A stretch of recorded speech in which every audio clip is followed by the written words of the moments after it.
इतिहास के हिंदी का दूसरा चैप्टर है, हाँ चौथा नंबर चैप्टर, जिसका नाम है नाखून क्यों बढ़ते हैं, इसको देखेंगे। लेकिन इस चैप्टर को देखने से पहले इसको जो लिखे हैं उनके बारे में जान लेते हैं कि वे कौन है, उन्होंने अपने जीवन में क्या क्या किया, जन्म कब हुआ था, मृत्यु कब हुई, और अपने जीवन में कौन कौन सी कृतियां इन्होंने रच रखी हैं। तो इस चैप्टर यानी नाखून क्यों बढ़ते हैं के लेखक हजारी प्रसाद द्विवेदी हैं। कौन है? हजारी प्रसाद द्विवेदी। सबके पास किताब होगा, ठीक है, वहां पे अंडरलाइन करें हजारी प्रसाद द्विवेदी, ठीक है ना। इसको ले जाके जहां जहां अंडरलाइन कराएंगे वो चीज आप लोग कॉपी में घर पे लिख लीजिएगा, ठीक है ना। सबसे ऊपर लिखेंगे पाठ का नाम नाखून क्यों बढ़ते हैं, उसके नीचे लिखेंगे हजारी प्रसाद द्विवेदी, ठीक है ना। अब चलिए इनके बारे में हम जानते हैं, जहां जहां इंपॉर्टेंट चीजें होंगी वहां वहां हम आपसे बोलेंगे कि टिक लगा लीजिए, ठीक है ना। चलिए, हजारी प्रसाद द्विवेदी का जन्म 1907 ईस्वी में आरत दुबे का छपरा, कोई होगा प्रांत वगैरह का नाम, आरत दुबे का छपरा, देख लीजिए यहाँ पे टिक लगा लीजिए, आरत दुबे का छपरा 1907, दोनों में टिक लगाइए।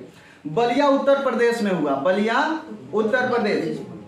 द्विवेदी जी का साहित्य, ठीक है, साहित्य कर्म भारत वर्ष के सांस्कृतिक इतिहास की रचनात्मक परिणति है।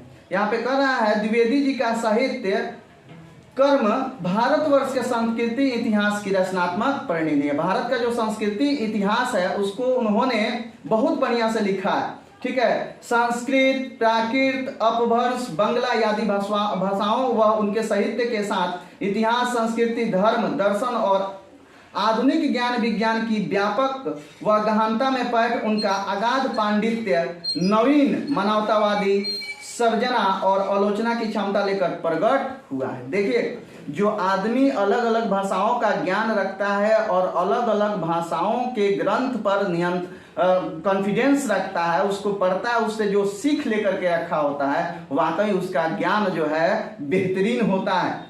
पांडित्य भी उनका जो है बेहतरीन था। वे ज्ञान को बोध और पांडित्य की सहृदयता में ढालकर ऐसी रचना संसार हमारे सामने उपस्थित करते हैं जो विचार की तेजस्विता, कथन के लालित्य और बंद की शास्त्रीयता का संगम है। वह इन सारी चीजों को सम्मिलित रूप करके वह ऐसा कुछ लिखते हैं कि हमारे विचार उत्तेजित हो जाते हैं, हमारे विचार उत्तेजित हो जाते हैं। इस प्रकार उसमें एक साथ कबीर, देखिए यहाँ पे एक साथ कबीर, तुलसी और रविंद्रनाथ एकाकार हो उठते हैं। देखिए, कबीर का लिखने का, बोलने का, कहने का सारा चीज अलग था, उसके बाद में तुलसी का भी अलग था, रविंद्रनाथ की भी बातें अलग थी, लेकिन इन तीनों को अगर कोई मिला दिया जाए तो बनते हैं हजारी प्रसाद द्विवेदी। इन तीनों के गुण किनमें थे? हजारी प्रसाद द्विवेदी में, ठीक है ना। उनकी सांस्कृतिक दृष्टि अपूर्व है। सांस्कृतिक दृष्टि जो थी, सांस्कृतिक दृष्टि, ये दृष्टि नहीं, सांस्कृतिक दृष्टि जो थी उनकी अपूर्व थी। उससे पहले किसी के पास जो ऐसी जो है दृष्टि नहीं है। इसके अनुसार भारतीय संस्कृति किसी एक जाति की देन नहीं बल्कि समय समय पर उपस्थित अनेक जातियों के श्रेष्ठ साधनांशों के लवण निर्संयोग से विकसित हुई है, ठीक है ना। वह कह रहे हैं कि ये सारी चीजें जो है भारतीय संस्कृति किसी एक जाति की देन नहीं है बल्कि विभिन्न प्रकार के जाति, वर्ण व्यवस्था, ठीक है ना, ग्रंथ, संस्कृति, सभ्यता, अलग अलग प्रकार के इन सभी से मिलकर के ये सारी चीजें बनी हैं, ठीक है ना। द्विवेदी जी की प्रमुख रचनाएं देख लीजिए, यहाँ पे प्रमुख रचनाएं आपको कॉपी में लिखने हैं। अशोक के फूल, कल्पलता, विचार और वितर्क, ठीक है ना, कुटज, विचार प्रवाह, आलोक पर्व, प्राचीन भारत के कलात्मक विनोद, वर्ण भट्ट का आत्मकथा, ठीक है ना, चारुचंद्र लेख, पुनर्नर्वा, ठीक है ना, अनामदास का पोथा उपन्यास है, सुर साहित्य, कबीर, मध्यकालीन बोध का स्वरूप, ठीक है ना, नाथ संप्रदाय, कालिदास की लालित्य योजना, हिंदी साहित्य का आदिकाल, हिंदी साहित्य की भूमिका, हिंदी साहित्य उद्भव और विकास, ठीक है ना, संदेश रासक, पृथ्वीराज रासो, नाथ सिद्धांतों की बनिया, ठीक है, विश्व भारती जो शांति निकेतन में लिखा था, पत्रिका का संपादन, ठीक है ना। द्विवेदी जी को आलोक पर्व पर साहित्य अकादमी पुरस्कार, देखिए द्विवेदी जी को कौन सा पुरस्कार मिला? साहित्य अकादमी पुरस्कार। किस पर? आलोक पर्व पर। आलोक पर्व एक रचना है द्विवेदी जी का जिन पर उनको जो है साहित्य अकादमी पुरस्कार मिला। अंडरलाइन कर लिया इसको। भारत सरकार द्वारा पद्म भूषण, देखिए भारत सरकार द्वारा उनको जो है पद्म भूषण सम्मान एवं लखनऊ विश्वविद्यालय द्वारा डी.लिट की उपाधि भी उन्हें मिली। लखनऊ विश्वविद्यालय द्वारा उनको किस चीज की उपाधि मिली बच्चों? डी.लिट की। वे काशी विश्वविद्यालय, शांति निकेतन विश्वविद्यालय, चंडीगढ़ विश्वविद्यालय आदि में प्रोफेसर एवं प्रशासनिक पदों पर रहे। बच्चों वे चंडीगढ़ विश्वविद्यालय, ठीक है ना, शांति निकेतन विश्वविद्यालय आदि में प्रोफेसर एवं प्रशासनिक पदों पर रहे। सन 1989 में, 79 में, ठीक है, 1979 में वे दिल्ली में उनका निधन हुआ। जन्म कब हुआ था? 1907। निधन कब हुआ? 1979 में। कितने वर्ष जिए बताइए? 72 वर्ष। वेरी गुड, ठीक है। हजारी प्रसाद द्विवेदी ग्रंथावली से लिए गए प्रस्तुत निबंध में देखिए जो हम लोग पढ़ने जा रहे हैं, यह कहानी, कविता, निबंध क्या है? तो बाबू ये निबंध है। क्या है? निबंध। अब पूछ देगा प्रश्न में कि नाखून क्यों बढ़ते हैं, किस प्रकार की विधा है, तो आप लोग लिखेंगे कि ये क्या है? निबंध है। ठीक है ना, निबंध पे अंडरलाइन कर लीजिए। ठीक है, प्रख्यात लेखक और निबंधकार मानवतावादी दृष्टिकोण प्रकट होता है और इस ललित निबंध में लेखक ने बार बार काटे जाने पर भी बढ़ जाने वाले नाखूनों के बहाने अत्यंत सहज शैली में सभ्यता और संस्कृति की विकास की गाथा उद्घाटित की। देखिए नाखून की बात नहीं हो रही है। आप देखें नाखून क्यों बढ़ते हैं तो आप लोग सोचेंगे सही में है नाखून की बात हुई, नहीं। प्रश्न यह है, लेकिन बातें सभ्यता और संस्कृति की जा रही हैं कि पुराने जमाने में सभ्यता संस्कृति किस तरह रही, आज के जमाने में सभ्यता और संस्कृति में क्या बदलाव हो रहे हैं और कैसे बदलाव हो रहे हैं, इन सभी चीजों को जो है यहाँ पे देखा गया है।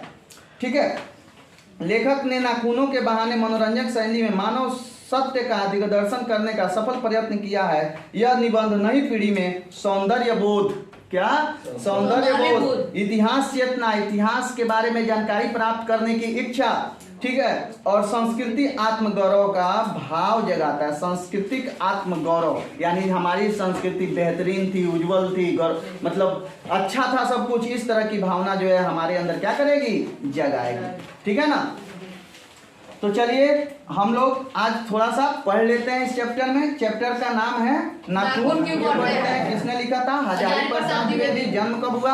1907 ईस्वी में। उनका निधन कब हुआ? 1979 ईस्वी में। क्लियर। और कौन कौन सी रचनाएं लिखी है सारी चीज मैंने आपको बता दिया। इसको जाके आप लोग कॉपी पर कल लिख के लेके आइएगा, हम चेक करेंगे। ठीक है ना। नाखून क्यों बढ़ते हैं, ठीक है, ये है पेज नंबर 26 और पाठ है आपका चौथा पाठ है ना जी। तो बच्चे कभी कभी चक्कर में डाल देने वाले प्रश्न कर बैठते हैं कि अल्पज्ञ पिता बड़ा दयनीय जीव होता है। कभी कभी बच्चे जो छोटे छोटे बच्चे होते हैं ना, वो ऐसा प्रश्न पूछेंगे कि मतलब कि पिता के पास कोनो जवाब नहीं है। जैसे पूछ देगा कि आपको पिता क्यों कहते हैं, माँ को माँ क्यों कहते हैं, पापा जी हवा क्यों बहता है, मन बुझा रहा है। जैसे बहुत सारे ऐसे रास्ते में बहुत सारे चीज ऐसे वो पूछ देगा। ठीक है ना। जैसे ये रोड कौन बनाता है, तो पिताजी ने जवाब दिया सरकार बनाता है। तो सरकार किसे कहते हैं?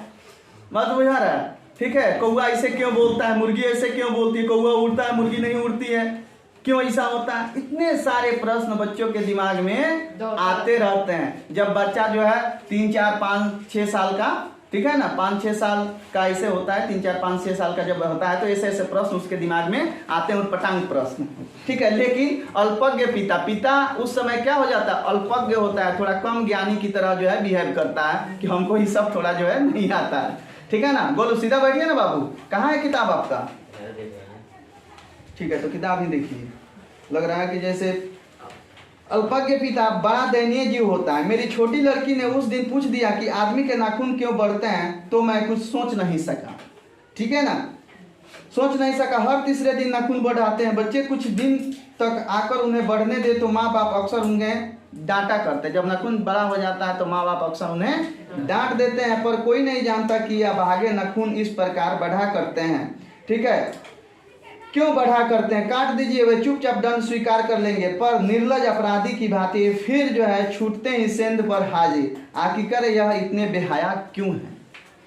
ठीक है, डांट सुनता है बच्चा, खिसिया करके कहता है कि तुम्हारे लिए डांट सुने हैं, कुछ बोलता है इधर उधर, नाखून को क्या करता है? काट देता है। लेकिन यह इस तरह के अभागे हैं, बेहया हैं कि बेन जो है 3-4 दिन के बाद फिर जो है उग आते हैं। ठीक है, इसके बाद जो है जो भी बातें इस पाठ में कही गई हैं हम नेक्स्ट वीडियो में देखेंगे। तब तक अपने दोस्त और होस्ट को दीजिए इजाजत। जय हिंद।